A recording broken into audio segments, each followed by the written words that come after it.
എല്ലാം കൈവിട്ട് പോകുകയാണല്ലോടാ. സെമന്യോയും നമ്മളെ ചതിച്ചു. പണ്ടൊക്കെ ആണെങ്കിൽ നമ്മുടെ ഫാൻ ബേസ് വേറൊരു ക്ലബിന് വേണ്ടി നമ്മളെ റിജക്റ്റ് ചെയ്ത് കഴിഞ്ഞാൽ നമ്മുടെ പൊട്ടിത്തെറികളായിരിക്കും കാണാൻ വേണ്ടി സാധിക്കുന്നത്.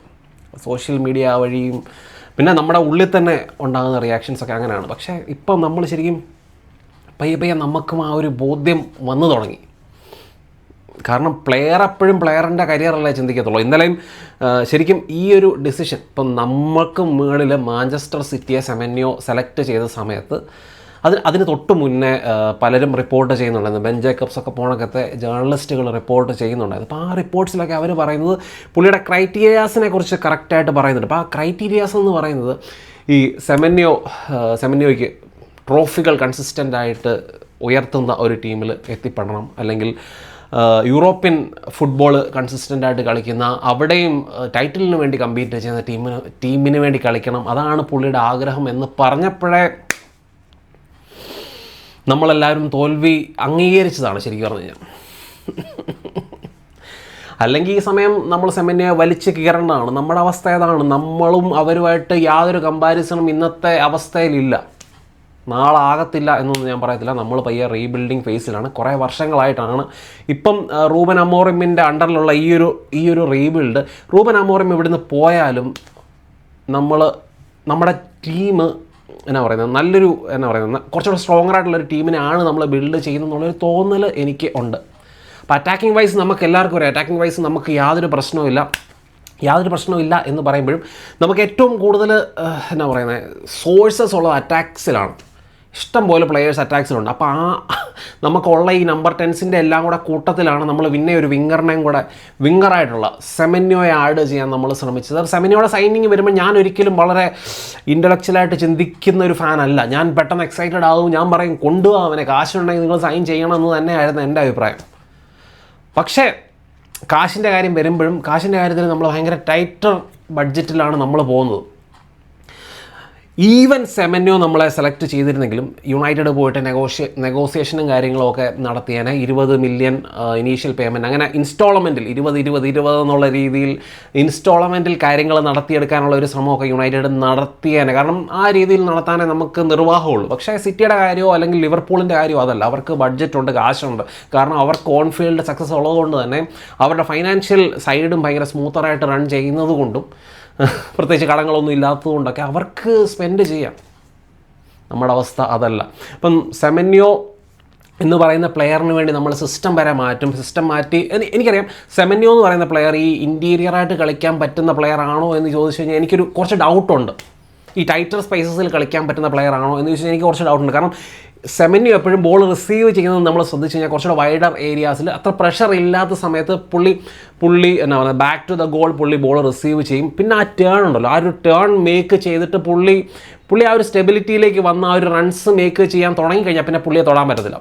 അപ്പോൾ ഈ ഒരു പാസിനെ എങ്ങനെ സെമന്യോയിലേക്കുള്ള പാസിനെ പലരും കട്ട് ചെയ്യാൻ വേണ്ടി ശ്രമിക്കുന്നു. സെമന്യോയ്ക്കെതിരെ ഡബിൾ ഡൗൺ ചെയ്ത് സെമന്യോയെ ഡിസ്പോസസ് ചെയ്യാൻ വേണ്ടി ശ്രമിക്കുന്നത്. അപ്പോൾ ആ രീതിയിലാണ് സെമന്യോയെ പലരും ഡീൽ ചെയ്തുകൊണ്ടിരിക്കുന്നത്.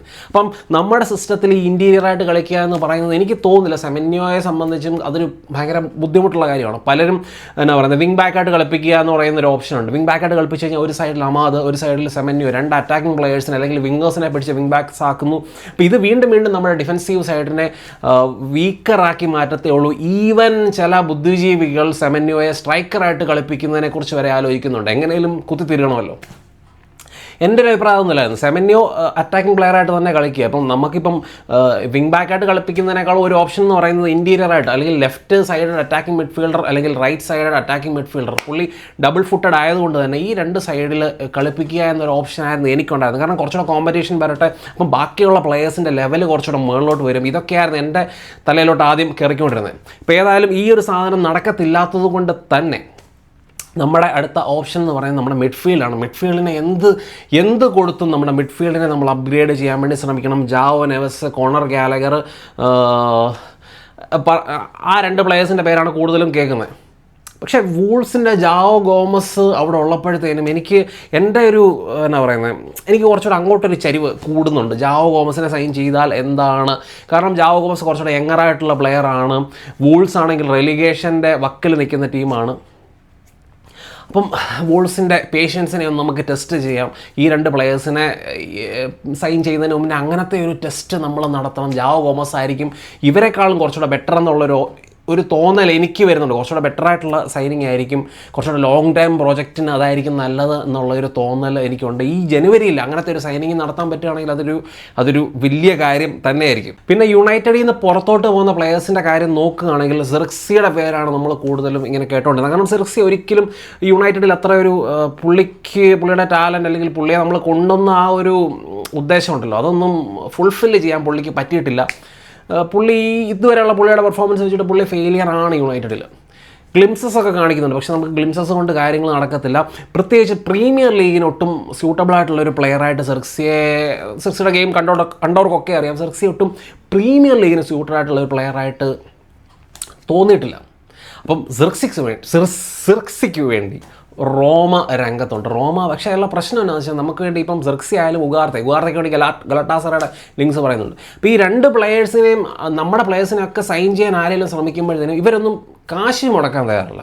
ഇവർക്കൊക്കെ ലോണിൽ വേണം. ലോണിൽ വന്നിട്ട് ഞങ്ങൾ നോക്കട്ടെ, പെർഫോം ചെയ്യുന്നോ നോക്കട്ടെ, എന്നാലേ നമ്മൾ പേ ചെയ്യത്തുള്ളൂ.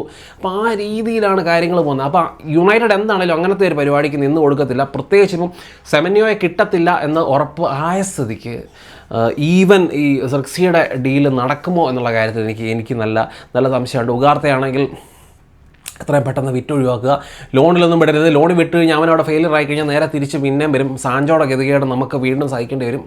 ഉഗാർത്തയെ കാശ് തന്ന് മേടിക്കുകയാണെങ്കിൽ മാത്രം നമ്മുടെ പ്ലെയേഴ്സിനെ കൊടുക്കണം എന്നാണ് എൻ്റെ അഭിപ്രായം. പിന്നെ എന്താ വെച്ചാൽ നമുക്ക് ഈ നമ്മുടെ ഇവിടുന്ന് പോകുന്ന പ്ലെയേഴ്സിൻ്റെയൊക്കെ റിയാക്ഷൻസ് കൺസിസ്റ്റൻ്റ് ആയിട്ട് ഇങ്ങനെ വരുന്നുണ്ടല്ലോ. ഇപ്പം ആൻ്റണി ആയാലും ലിംഗാർഡ് ആയാലും റാഷ്ഫോർഡ് ആയാലും ലേറ്റസ്റ്റ് ആയിട്ട് ഹോയിലൻഡ് പറയുന്നത് this is what A good decision looks like എന്നൊരു ട്രോഫിയൊക്കെ നാപ്പോളിയിൽ ഉയർത്തിക്കൊണ്ട് പുള്ളി പറയുന്നുണ്ട്. അപ്പോൾ ഇങ്ങനത്തെ പ്ലെയേഴ്സൊക്കെ ഈ രീതിയിൽ റിയാക്ട് ചെയ്യുമ്പോഴും എക്സെപ്ഷൻ എന്ന് പറയുന്നത് മക്ടോമിനെ പോണക്കത്തെ മെൻറ്റാലിറ്റി, യുണൈറ്റഡ് മെൻറ്റാലിറ്റിയുള്ള പ്ലെയറാണ്. ഇപ്പോൾ നമ്മളെല്ലാവരും ഫാൻസും ഭയങ്കരമായിട്ട് ഇഷ്ടമുള്ള ഒരു പ്ലെയറാണ് മക്ടോമിനെ. ടെക്നിക്കലി എപ്പോഴും നമ്മൾ മക്ടോമിനെ കുറ്റം പറയുന്നു, പക്ഷേ നമ്മൾ കറക്റ്റ് രീതിയിൽ മക്ടോമിനെ ഇവിടെ യൂസ് ചെയ്തിട്ടില്ല എന്നുള്ളൊരു സത്യമാണ്. എന്നാലും മക്ടോമിനെ യുണൈറ്റഡിൽ ഒരു ഫെയിലിയർ ആണെന്ന് ആരും പറയത്തില്ല. അപ്പോൾ ആ ഒരു മെൻറ്റാലിറ്റി എപ്പോഴും പുള്ളി യുണൈറ്റഡിലുള്ള സമയത്തും കാണിച്ചിട്ടുണ്ട്. അപ്പം കഴിഞ്ഞ ദിവസം മക്ടോമിനോട് ചോദിക്കുന്നുണ്ട്, ഇപ്പോൾ യുണൈറ്റഡിൽ നിന്ന് പുറത്തോട്ട് പോകുന്ന പ്ലെയേഴ്സ് എല്ലാം പെർഫോം ചെയ്യുന്നുണ്ട്, അപ്പം ക്ലബ്ബാണല്ലോ പ്രശ്നക്കാരൻ ക്ലബ്ബാണല്ലോ എന്നുള്ള രീതിയിൽ പറയുമ്പോൾ തന്നെ മക്ടോമിനെ കറക്റ്റ് ഉത്തരം പറയുന്നുണ്ട്. എല്ലാവർക്കും എളുപ്പമാണ് ക്ലബ്ബിൻ്റെ. അപ്പോൾ ഒന്നാമതായി യുണൈറ്റഡ് പോലെ പെർഫോമൻസിൽ ഇപ്പം ഈ രീതിയിൽ വലിയ ലെഗസി ഉള്ള ഒരു ക്ലബ്ബ് പെർഫോമൻസിൻ്റെ കാര്യത്തിൽ താഴോട്ട് പോകുന്നു. അപ്പോൾ അതും കൂടെ ആകുമ്പോഴത്തേനും യുണൈറ്റഡിൽ വന്ന് ഫെയിലിയർ ആകുന്ന പ്ലെയേഴ്സിന് ക്ലബിൻ്റെ മണ്ടയിലോട്ട് അതിൻ്റെ കുറ്റം വെക്കുക എന്ന് പറയുന്നത് ഈസി ആയിട്ടുള്ള കാര്യമാണ്. അപ്പോൾ അതാണ് മക്ടോമിനെയും പറയുന്നത്. ക്ലബ്ബല്ല, ബ്രൂണോ ഫെർണാണ്ടസിൻ്റെ എക്സാമ്പിൾ പുള്ളി എടുത്ത് കാണിക്കുന്നുണ്ട്. ബ്രൂണോ ഇവിടെ ഏതെല്ലാം രീതിയിൽ ആ മനുഷ്യനെ തകർക്കാൻ വേണ്ടി ഞാൻ ഉൾപ്പെടെയുള്ളവർ ശ്രമിച്ചിട്ടുണ്ട്. നമ്മളെല്ലാ ഫാൻസും. എന്നിട്ടും എല്ലാ സീസണിലും കൺസിസ്റ്റൻ്റായിട്ട് പെർഫോം ചെയ്യുന്നു. ആകപ്പാടെ നമുക്കിപ്പം പുറത്തായിട്ടുണ്ടല്ലോ. ഇപ്പോൾ ഇതിന് മുന്നേ ഇതും കൂടെ കൂട്ടി ആകപ്പാടെ 3 തവണയാണ് ഇഞ്ചുറി കാരണം ബ്രൂണോ മത്സരം യുണൈറ്റഡിന് വേണ്ടി കളിക്കാതിരിക്കുന്നത്. അപ്പോൾ അത്രയ്ക്കും അവൈലബിലിറ്റി ഉള്ള പ്ലെയറെ, കൺസിസ്റ്റൻ്റായിട്ട് പെർഫോം ചെയ്യുന്ന പ്ലെയർ, നമ്മുടെ നെടുംതൂണായിട്ടുള്ള പ്ലെയറാണ് ബ്രൂണോ ഫെർണാണ്ടസ്. ബ്രൂണോ ഫെർണാണ്ടസിൻ്റെ എക്സാമ്പിൾ മാത്രം നോക്കിയാൽ മതി. ഹോയിലൻഡ് ആയാലും അല്ലെങ്കിൽ ആൻ്റണി ആണെങ്കിലും ഇപ്പോൾ അവിടെ തകർക്കുക എന്നാണല്ലോ പറയപ്പെടുന്നത്. ഇവിടെ പ്രീമിയർ ലീഗിൽ ആസ് എ യുണൈറ്റഡ് പ്ലെയർ എല്ലാവരും ഫെയിലിയർ തന്നെയാണ്. പ്രീമിയർ ലീഗിൻ്റെ ആ ഒരു ഇൻറ്റൻസിറ്റിയെ മാച്ച് ചെയ്യാനും ഫിസിക്കാലിറ്റിയെ മാച്ച് ചെയ്യാനുള്ള ബുദ്ധിമുട്ട് യുണൈറ്റഡ് എന്ന് പറയുന്ന ക്ലബ്ബിൽ വന്നിട്ട് അതിൻ്റെ സ്റ്റാൻഡേർഡ്സ് താഴോട്ട് വന്നു. എന്നാലും നമ്മുടെ പ്രതീക്ഷയും ഇവിടുത്തെ എക്സ്പെക്റ്റേഷനും ഇപ്പോഴും ആ ലെവൽ തന്നെയാണ്. അപ്പോൾ ഈ ഒരു പ്രഷറിൽ കളിക്കുക, പ്രീമിയർ ലീഗിൽ കളിക്കുക, ഈ രണ്ടും കൂടെ ചേരുമ്പോഴത്തേനും ഭയങ്കര ബുദ്ധിമുട്ടാണ്.